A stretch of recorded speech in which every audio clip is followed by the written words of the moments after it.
गणनायकाय गणदैवताय गणाध्यक्षाय धीमहि गुणशरीराय गुणमण्डिताय गुणेशानाय धीमहि गुणातीताय गुणाधीशाय गुणप्रविष्टाय धीमहि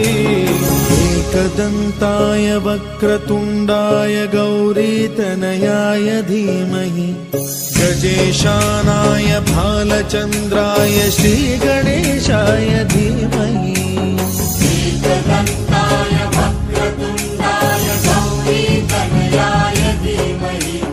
गजेशानाय भालचन्द्राय श्रीगणेशाय धीमहि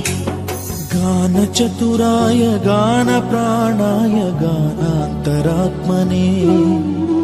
गानोत्सुकाय गानमत्ताय गानोत्सुकमनसे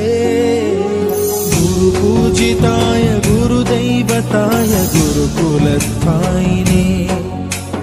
गुरुविक्रमाय गुह्यप्रवराय गुरवे गुणगुरवे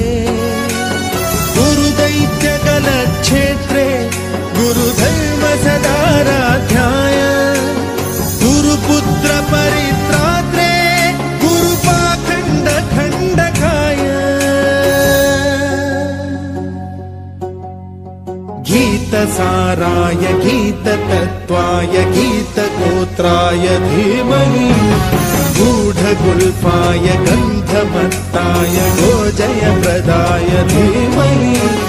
गुणातीताय गुणाधीशाय गुणप्रविष्टाय धीमहि सर्वराजाय गन्धाय